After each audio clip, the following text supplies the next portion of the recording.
Greetings, Bobcats. This is your interim principal, Mr. Adams here.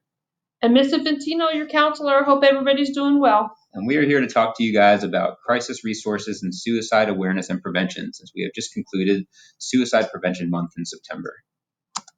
So the first question is, what are you going to learn today? So a couple things.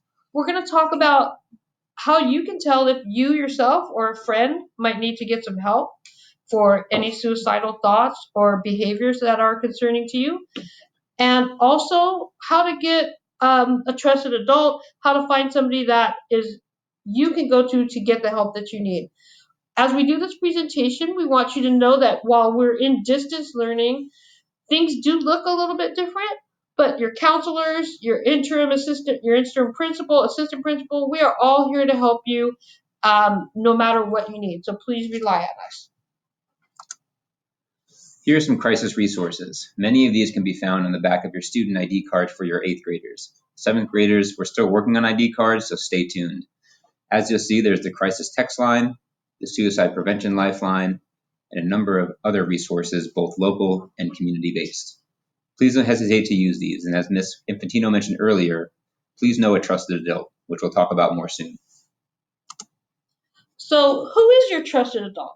A trusted adult here at school can be anyone who you feel like you can go to that would have your back in a crisis. It can be one of your counselors, a teacher, administrators. We also have a school psychologist, a school social worker here.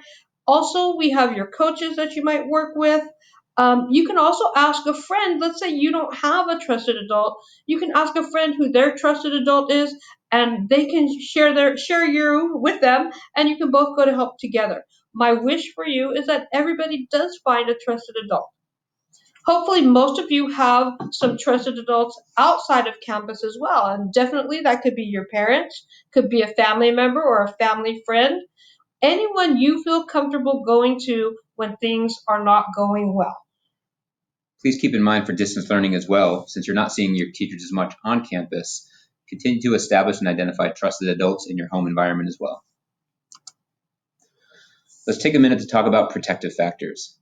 These are the things that, when they are present in your life, will reduce the risk of suicide and harmful thoughts.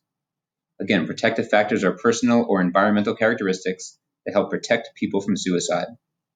Some of the big ones are positive school experiences, feeling part of your school community, having a safe environment, both physically and emotionally, a sense of connectedness to school, and respect for the cultures of all students.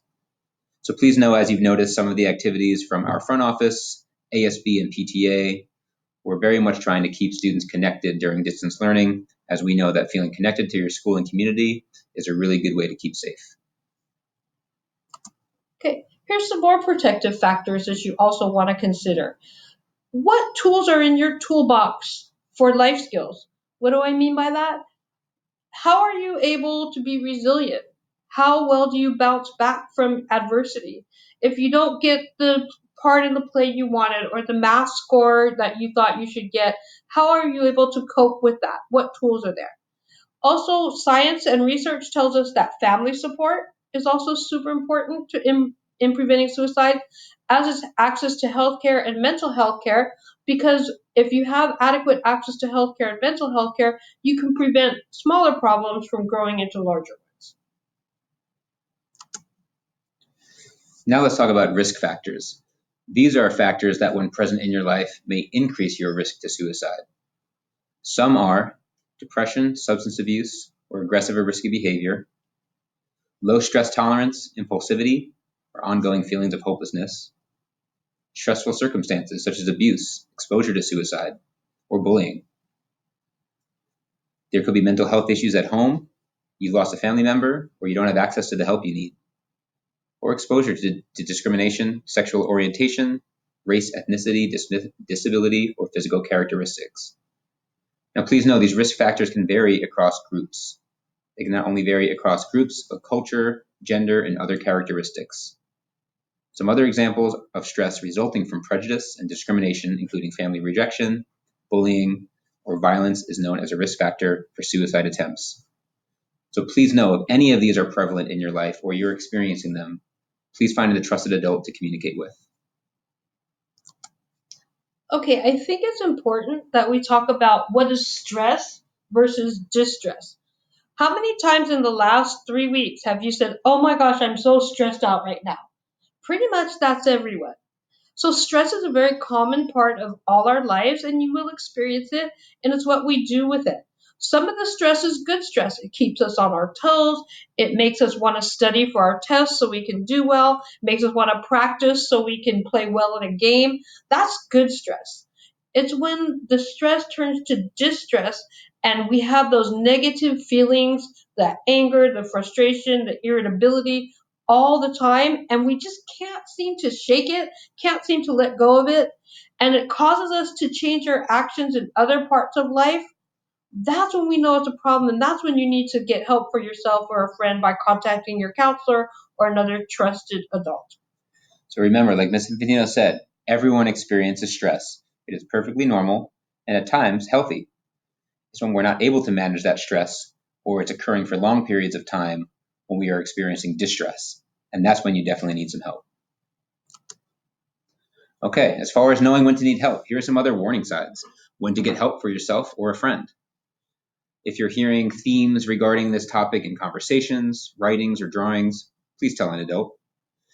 If you or yourself or a friend threats to harm someone else or yourself, both verbal or written, please tell an adult. If you notice a friend giving away possessions or isolating themselves, acting differently than normal, maybe they're more anxious or impulsive or irritable. Maybe they've lost interest in things that they used to like, such as hobbies or spending time with friends. Or maybe you've noticed a drastic change in your own mood or appearance. Again, be sensitive to these things, and if you see them occurring with yourself or a friend, please speak up. I think too, it's important to keep all of those in context. If your friend chooses to give you a present, does that mean they're suicidal? Absolutely not. But taken in context with some of the other warning factors, that's when you should raise that little red flag and be like, I better check this out. Okay, so please remember, when in doubt, check it out. So, what can you do to help a friend? First of all, the biggest, most important thing is don't make any deals or promises to keep secrets that you can't or should not keep. Okay, if a friend came to you and showed you that they had a broken leg and the bone was sticking out of it, and they're like, it really hurts a lot, but don't tell anybody. Would you keep that promise? Of course not. You're going to want to go get them help. When someone's emotions and their heart is hurting, you don't want to keep that a secret, just like you would in any other condition. So please make sure that you are being able to tell that adult you're being a better friend to that person by not keeping that secret.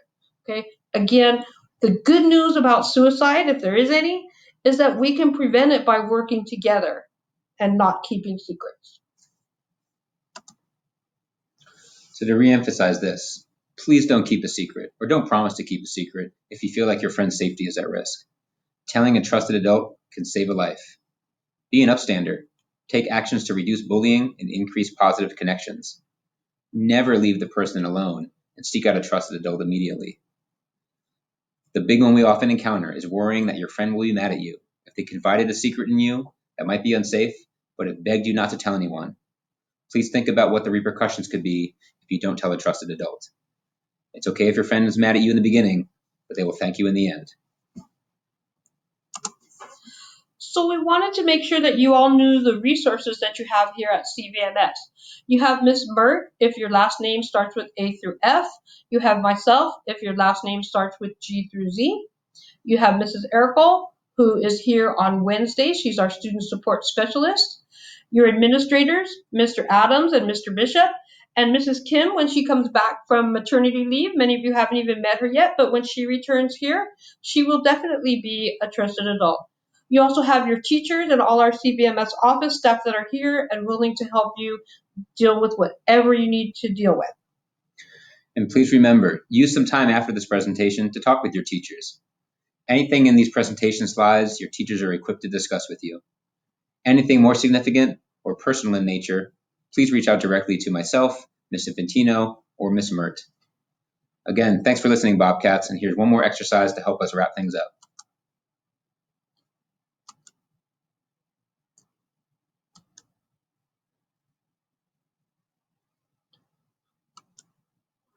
All right, so please take a minute and join us in this breathing exercise.